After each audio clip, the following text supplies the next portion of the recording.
Acesse pbh.gov.br e conheça os nossos serviços. Boa noite, seja bem-vindo ao JA.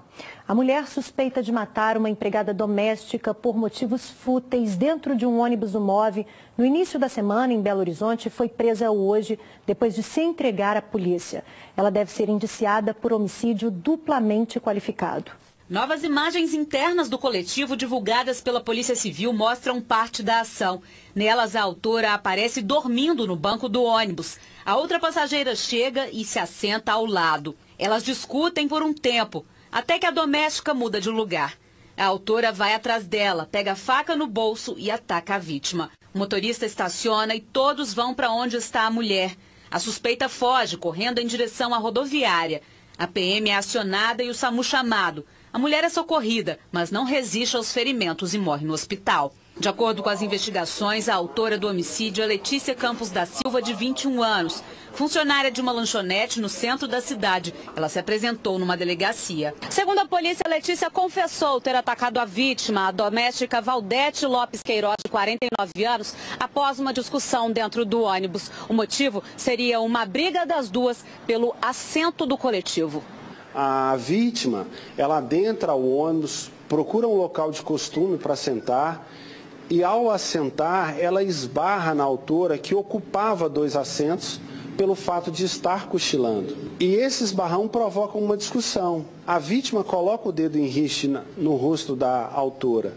Ainda de acordo com a polícia, Letícia disse que já tinha o hábito de andar com a faca e ainda já ter discutido com Valdete em outras ocasiões anteriores. Narra que acreditou que a vítima carregava um punhal, que elas já haviam discutido antes, mas essa versão não é crível à Polícia Civil. Incompreensível o fato de uma simples discussão que pode ocorrer não só dentro de um ônibus, mas como no trânsito, né, de uma maneira geral, levar a uma reação tão inesperada que causou a morte da vítima.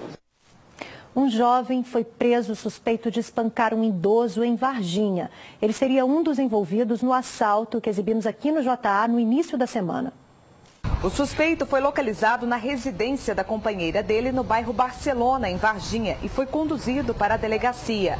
Wesley Aparecido Alves de Souza, de 20 anos, é suspeito de participação na agressão de um idoso de 66 anos nessa última segunda-feira na cidade. Segundo a sobrinha da vítima, que não quis ser identificada, mesmo machucado, o idoso conseguiu pedir ajuda. A cena que a gente viu aqui em casa foi muito triste. Porque ele chegou chorando, tudo de sangue, ele não tinha voz para falar. E ele tem problema de audição. E tadinho, ele estava sem os dentes, ele estava sem o aparelho, ele não escutava, você falava com ele, estava em choque, tremendo. A vítima foi encaminhada pelo SAMU para o Hospital Bom Pastor. A polícia teve acesso às imagens de câmeras de segurança da rua que registraram o momento em que os bandidos seguiam em direção à casa do idoso. Judiaram demais dele. Reviraram a casa, quebraram o quarto. Acredito que, lógico, ele estava atrás de dinheiro. Mas a covardia que fizeram com ele não é justo. O governo do estado anunciou o pagamento do 13º salário das forças de segurança pública, que inclui policiais militares e civis, além do corpo de bombeiros e agentes penitenciários. Ele será pago em 2 parcelas, nos dias 26 de dezembro e 19 de janeiro. O governo ainda garantiu que continua mobilizado para assegurar o pagamento às outras categorias. Um abrigo para menores em Bom Despacho, no centro-oeste do estado, tem causado transtornos aos vizinhos do local. É que a casa, que recebia crianças e adolescentes em situação de vulnerabilidade social, também acolhe menores infratores, sem ter estrutura para isso. Fugas e alguns crimes já foram relatados pelos moradores da região. 5 adolescentes de 10 a 16 anos moram no abrigo. Eles viviam em situação de vulnerabilidade social e foram retirados do convívio familiar por decisão da Justiça. De acordo com a direção do abrigo, dos 5 adolescentes, apenas um foi apreendido pela polícia por estar em conflito com a lei e agora aguarda vaga para ser transferido para um centro socioeducativo, como o que existe em Divinópolis. Enquanto isso, ele seria o principal motivo das confusões no abrigo. abrigo e aumenta a preocupação dos vizinhos. O Ministério Público acompanha a situação. Nós ingressamos com um pedido em relação a um dos menores que estão lá, no sentido de que ele seja imediatamente encaminhado para um centro de internação para adolescente infrator, uma vez que, além da notícia de que ele estaria a cometer pequenos furtos e até o tráfico de drogas ali na região, nós temos notícia de que ele não estaria a cumprir outras medidas socioeducativas menos graves, como a liberdade assistida. A direção do abrigo também tenta uma solução. Nós estamos tomando as devidas providências também de melhoria da estrutura, porque lá a gente gostaria de deixar claro para a população que não é uma prisão. Lá é um acolhimento institucional, que não substitui também a configuração familiar.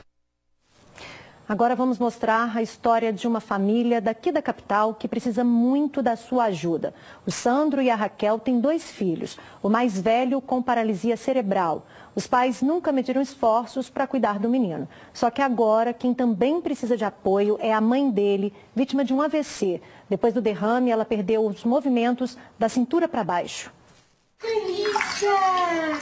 Vou colocar mais sabonete aqui na mão para a gente fazer bolinha, para fazer sabão para Valentina.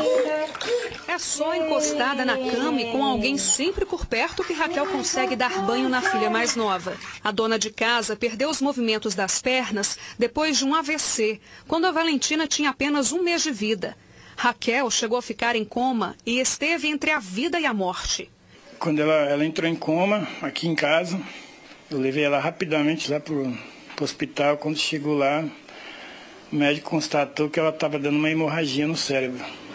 Depois, aí no outro dia, o médico foi e me chamou, depois que fizeram tudo direitinho, o médico me chamou e falou, ó, segue sua vida e segue a vida da família, porque a gente não tem certeza de mais nada. Depois de 3 meses internada, Raquel voltou para casa em uma cadeira de rodas.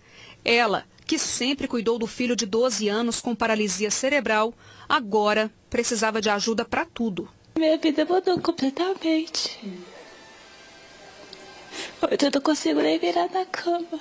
Sem conseguir fazer as atividades do dia a dia, ficou cada vez mais difícil levar Samuel com frequência à fisioterapia. E cobrir todos os gastos da família ficou praticamente impossível. Por isso, hoje eles contam com a ajuda de amigos e familiares para ter um pouco de qualidade de vida. Para a gente pagar a fisioterapia não dá. Mas os médicos pedem, cobram, neurologista, clínico geral.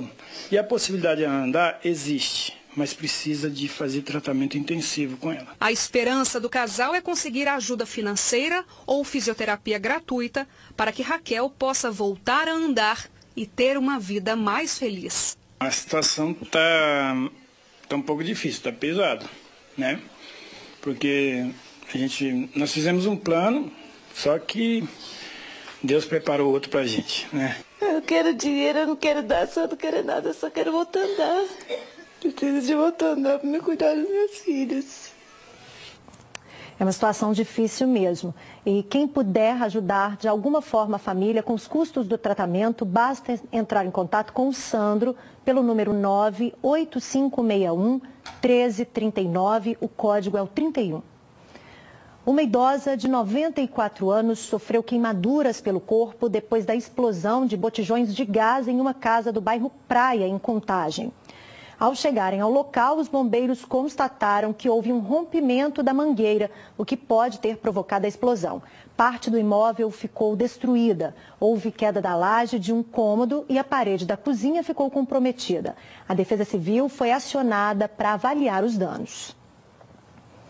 Um caminhão foi engolido por uma cratera que se abriu em uma rua do bairro Petrópolis 2, em Santa Luzia. O motorista conseguiu escapar. A frente do caminhão ficou dentro do buraco. Essa testemunha que trabalhava próximo ao local viu o momento em que o asfalto cedeu. Quando a gente viu que estava afundando, a gente gritou na hora, entendeu?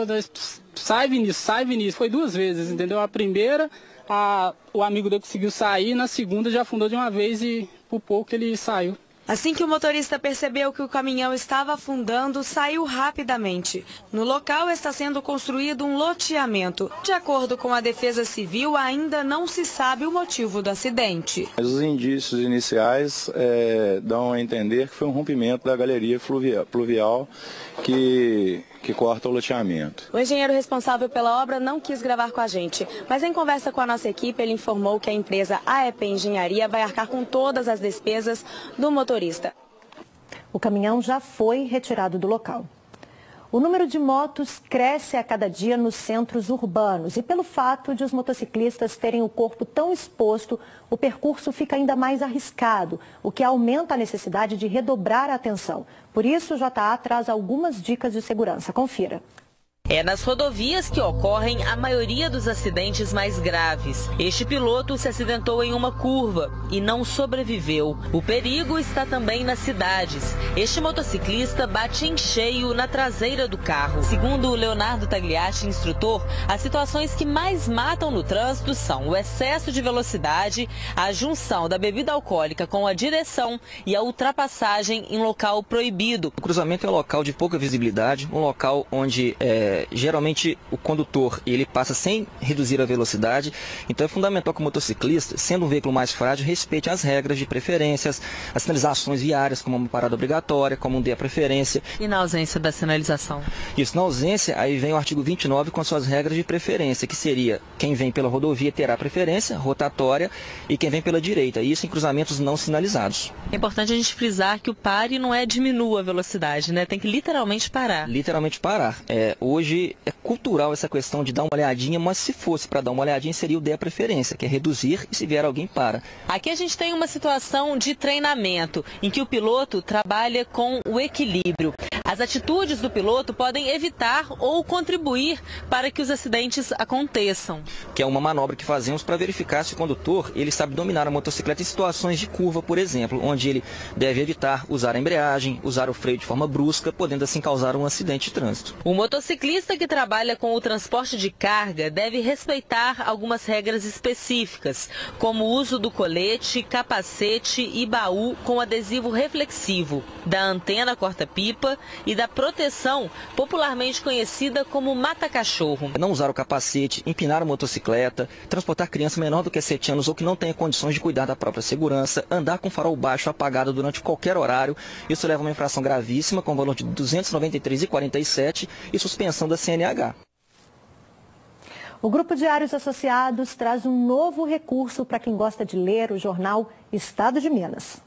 O novo recurso do jornal Estado de Minas permite que o leitor tenha acesso a um conteúdo extra. Na matéria que ela é enriquecida, fica uma marcação, fica um ícone mostrando que aquela matéria é enriquecida. Então você simplesmente abre o aplicativo, aponta para aquela imagem e ele vai automaticamente carregar o vídeo. Já começa tocando, tem o vídeo, tem áudio, tem modelos 3D. Para começar a usar é simples. Primeiro é necessário baixar o aplicativo Realidade Aumentada Brasil, no smartphone ou em um tablet. Procure por esse símbolo no jornal, foque a câmera nas fotos da reportagem e a imagem será transformada em vídeo na tela do seu dispositivo móvel. Só procurar baixar o aplicativo Realidade Aumentada Brasil, na Apple Store, na Google Play, de graça. Ao apontar o celular para a imagem que está mapeada, ele carrega o vídeo da internet, então você precisa estar conectado na internet, seja Wi-Fi, 3G, 4G. Meu nome espiritual é Santa Bela. Convido você a, nesse momento, tirar um momento de calma e de paz. A gente vai saber agora como fica o tempo neste sábado em todo o estado. Veja a previsão no mapa.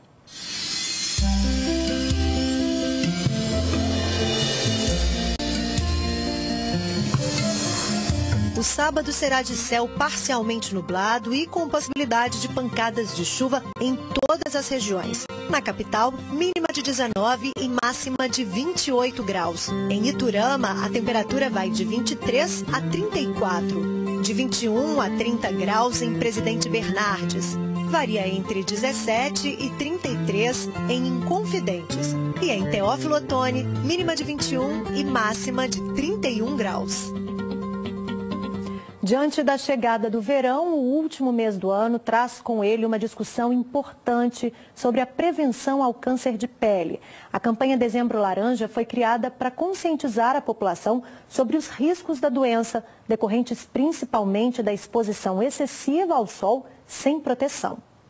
Há um ano, Ruth faz tratamento contra câncer de pele. A aposentada de 60 anos precisou fazer 4 cirurgias para retirar lesões na pele. A primeira foi aqui na boca, a segunda aqui, perto do olho, a terceira aqui e a quarta entre a testa e o couro cabeludo. Assim, 157 pessoas fizeram tratamento contra o câncer de pele neste hospital de Divinópolis de janeiro de 2016 a janeiro de 2017. Este tipo de câncer é o mais comum no Brasil e, segundo o Instituto Nacional do Câncer, a cada ano são cerca de 180 mil novos casos da doença. De acordo com esta dermatologista, para se prevenir contra este tipo de câncer, é preciso ter uma rotina de cuidados com a pele. Principalmente a questão de proteção contra os raios ultravioleta. Então, o primeiro é usar o protetor solar, usar roupas de preferência mais cobertas, usar chapéus, óculos. Este dermatologista explica que cada tipo de pele requer uma atenção especial. Quem tem a pele morena, mais negra, morena, pode usar às vezes um protetor de número mais baixo, que vai estar também bem protegido. Já quem tem a pele mais branquinha, mais clara, é mais recomendável que use um protetor de número mais alto e reaplique também mais vezes no dia. E fique de olho nos sintomas do câncer de pele. Casquinhas que vão aparecendo na pele, pequenos machucadinhos que não vão cicatrizando, ou cicatriza depois da casquinha de novo, pintas que vão aumentando de tamanho, mudando de formato, ou começam a machucar do nada. Vá até o seu dermatologista e pergunte para ele se aquilo ali é normal ou se vale a pena já investigar. Foi divulgada hoje pela Prefeitura de Belo Horizonte a lista das crianças selecionadas para estudar nas unidades municipais de educação infantil.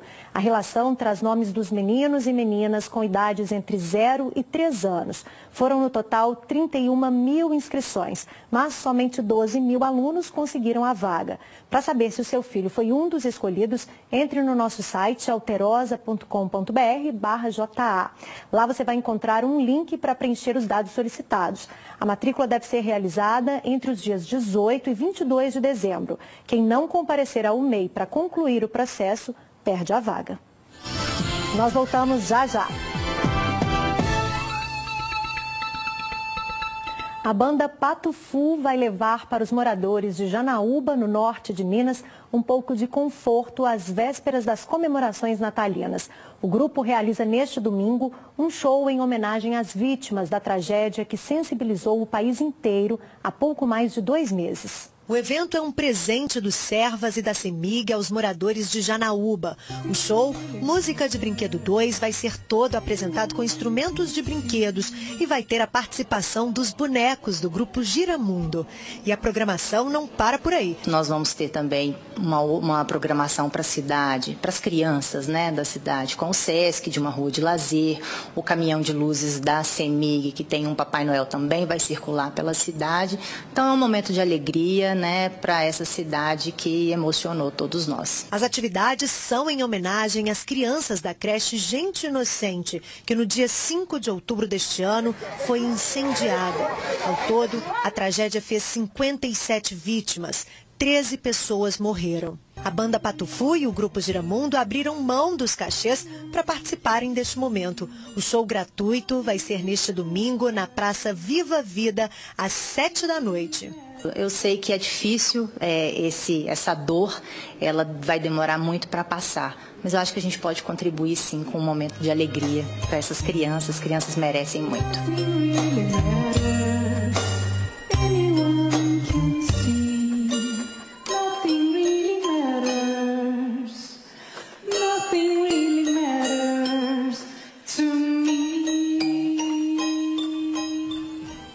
Nós voltamos já já, continue.